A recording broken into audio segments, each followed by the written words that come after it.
రష్యాతో యుద్ధం చేస్తున్న ఉక్రెయిన్కు సాయం విషయంలో అమెరికా తన వైఖరిని మార్చుకున్న వేళ ఐరోపా సమాఖ్య అంతర్మథనం చేస్తోంది. ఉక్రెయిన్ను ఒంటరిని చేయడం సరికాదని భావిస్తున్న పలు EU దేశాలు కీవ్కు సరైన సైనిక సాయం అందించాలనే అభిప్రాయంపై సమాలోచనలు జరుపుతున్నాయి. ఉక్రెయిన్ విషయంలో ఐరోపా సమాఖ్య తీసుకునే నిర్ణయం ఎలా ఉంటుంది అనేది ఆసక్తికరంగా మారింది.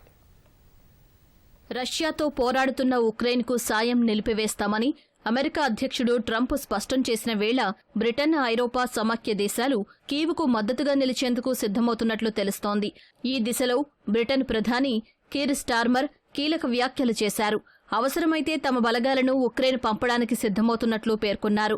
బ్రిటన్, ఐరోపా భద్రత దృష్ట్యా ఆ నిర్ణయం తీసుకోవాలని యోచిస్తున్నట్లు వెల్లడించారు. ఈ అంశంపై బాగా ఆలోచించిన తర్వాత బలగాలను ఉక్రెయిన్ పంపాలని ఆలోచిస్తున్నామని తెలిపారు. ఉక్రెయిన్కు సహాయం చేస్తున్నామంటే దానికి కారణం తమ పౌరులను రక్షించుకోవాలనే ఉద్దేశం మాత్రమే ఉందని స్పష్టం చేశారు.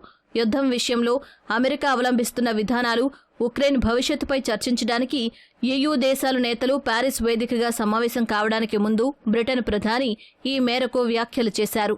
త్వరలో తాను అమెరికా అధ్యక్షుడు డొనాల్డ్ ట్రంప్ను కలుస్తానని కీర్ స్టార్మర్ పేర్కొన్నారు. ఐరోపా, అమెరికా మధ్య బంధం బలపడడంలో బ్రిటన్ కీలక పాత్ర పోషిస్తుందన్న ఆయన రష్యా ఉక్రెయిన్ యుద్ధాన్ని ఆపడంలో అమెరికా మద్దతు చాలా కీలకమని పేర్కొన్నారు. పుతిన్ ఉక్రెయిన్పై మరో దాడి చేయకుండా అడ్డుకునే సామర్థ్యం ట్రంప్నకు మాత్రమే ఉందన్నారు. ఉక్రెయిన్పై రష్యా దాడి చేసి ఫిబ్రవరి 24కు 3 ఏళ్లు పూర్తవుతుండగా Germany, UK, Italy, Poland, Spain, Netherlands, Denmark ప్రభుత్వాధినేతలు ప్యారిస్ సమాలోచనలు చేస్తున్నారు.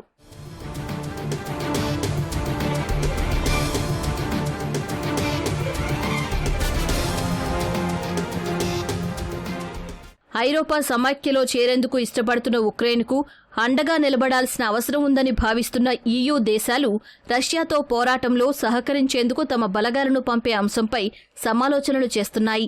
ఇదే సమయంలో రష్యాతో కాల్పుల విరమణ ఒప్పందాన్ని కుదర్చాలనే అంశాన్ని కూడా పరిశీలిస్తున్నాయి. మరోవైపు రెండో ప్రపంచ యుద్ధ కాలం నుంచి రక్షణ విషయంలో చేదోడు వాదోడుగా నిలుస్తున్న అమెరికాను కాదని ఉక్రెయిన్కు తమ బలగాలను పంపడం సరైనదేనా అనే ప్రశ్న కూడా ఉత్పన్నమవుతోంది.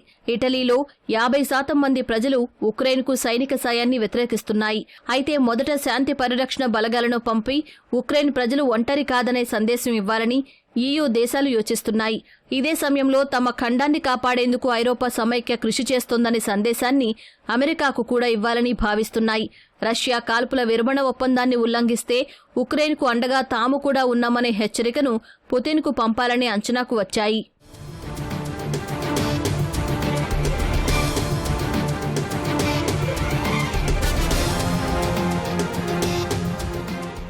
యూరోపియన్ యూనియన్కు సైనిక కూటమిని ఏర్పాటు చేసుకునే సమయం వచ్చిందని ఆదివారం ఉక్రెయిన్ అధ్యక్షుడు జెలెన్స్కీ అన్నారు.